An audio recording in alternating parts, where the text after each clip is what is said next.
Too much tension before you take the golf club away from the address position is without a doubt one of the biggest causes for poor technique with recreational golfers. If you or you know someone who spends way too long over the golf ball, looking at the ball without making any movements, they look stuck, they look tense, they don't know how to take the golf club away, well, this is a video that's really going to make a difference to your golf game. Let's get stuck in.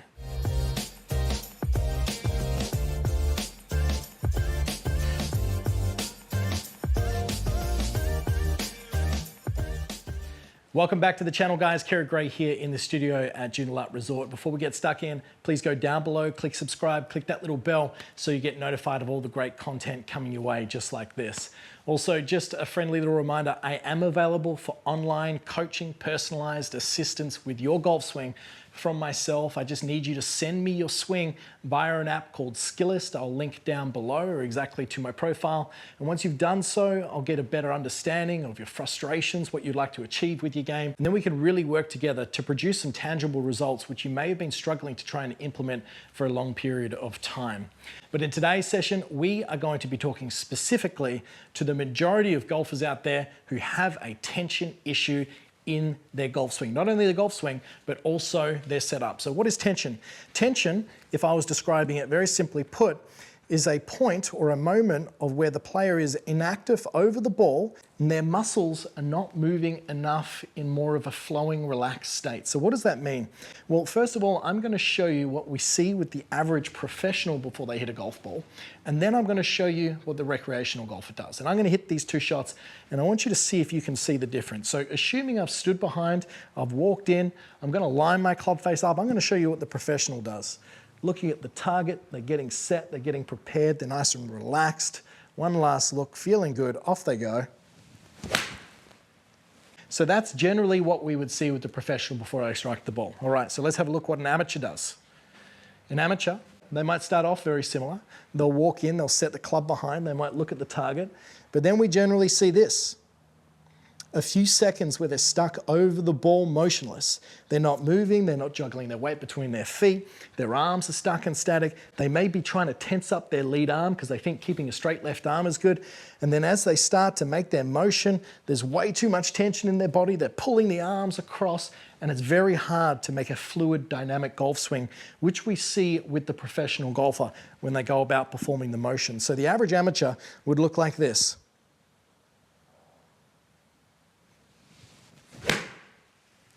And as you can see, it certainly didn't look in as flow as what we would see with the professional. The professional was a lot more relaxed. They went about it. It was almost like they had a bit of a routine, a dance to what they were doing in regards to their pre-shot routine. The average recreational golfer, they spend too long over the ball thinking and processing what they're about to do. And during that time, the tension builds up. They get tight in their muscles. They're inactive. And it's very difficult to perform an athletic motion at speed, which is golf and also powerful as well, if you are tense over the golf ball. Without a doubt, it's one of the biggest killers for most recreational golfers before they even move the club away, which generally also leads to a technique error. So these tension errors cause technique errors. And if we can remove some of this tension, you might be pleasantly surprised with how well you can actually strike the golf ball from just learning how to relax. So let's go through a little strategy that if you find that you're getting stuck over the ball, that I would like to see you employ. So first of all, what we're going to do is we're going to stand behind. And assuming we've picked our intended target, we've drawn our visual line back to the ball, and we're walking in. We're going to have two hands on the golf club in this position. I really don't like to see players take their grip over the golf ball. The main reason being is very hard, number one, to get a functional grip.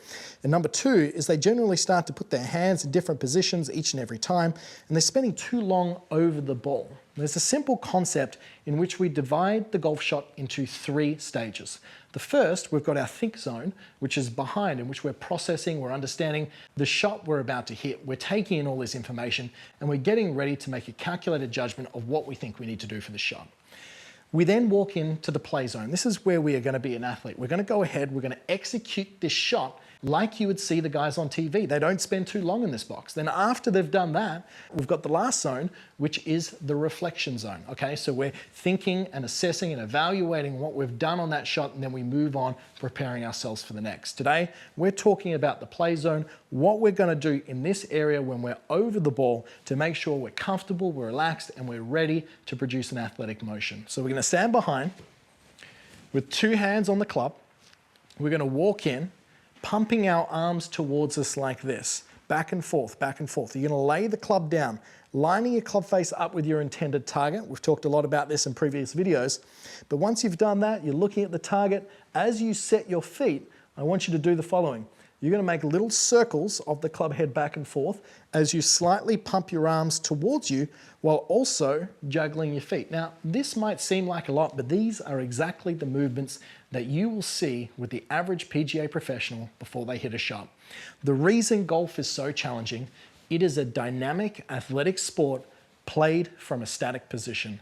Believe it or not, golf would be easier if the ball was actually in motion, assuming the club was a little bit bigger and the ball a little bit bigger as well, because what would happen is we would be reacting to the ball moving towards us. We wouldn't have enough time to get stuck in our heads of thinking of what we're about to do. And effectively, we would just simply react to the ball coming in and then swing towards our intended target.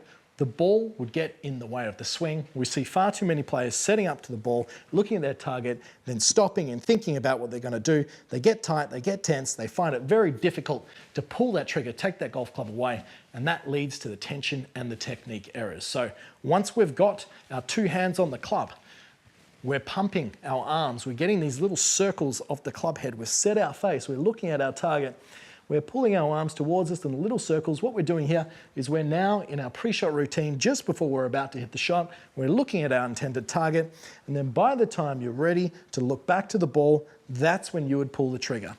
So what's a great way to work on this? Well, I like to just use a simple counting process, and I like to do 1, 2, 3. And I keep repeating that over and over again. And effectively what this does is if you've got 10 balls next time you go down to the range, I want you to spend these 10 balls just working on your pre-shot routine, relaxing, releasing tension, getting your body ready to hit the shot. So for example, we're gonna have our practice swing, which I recommend that you do before every new shot. Stand back and behind. We've got our target line. I'm gonna walk in. We're setting the club. As soon as you set the club, we're gonna start counting. And then just after we get to 3 is when we're gonna hit the shot. Okay, so we're gonna set the club, look, we're gonna go 1, 2, 3. And we wanna go over and over again, trying to build some sort of consistency to the amount of time that we spend over the ball before we pull the trigger. If we're able to count to 3 and always reminding yourself that we're gonna jug our weight between our feet, we're gonna pump our arms so we're relaxed, we're moving the club head back and forth, that simply relaxes or releases the tension in the wrists, the arms, the upper body, and the legs, and it gets you ready to perform that athletic motion, which we find a lot of players struggle to do when they spend too long over the ball. So if you are a player who's spending way too much time before they hit the shots, even your playing partners have said so, try this strategy out. You may be surprised of how much of a difference it actually makes and can really help you upgrade that ball striking. So I hope you've enjoyed today's video. If you've got any questions at all, please ask me below. Until next time, I'm Kerry Gray. Thanks for watching.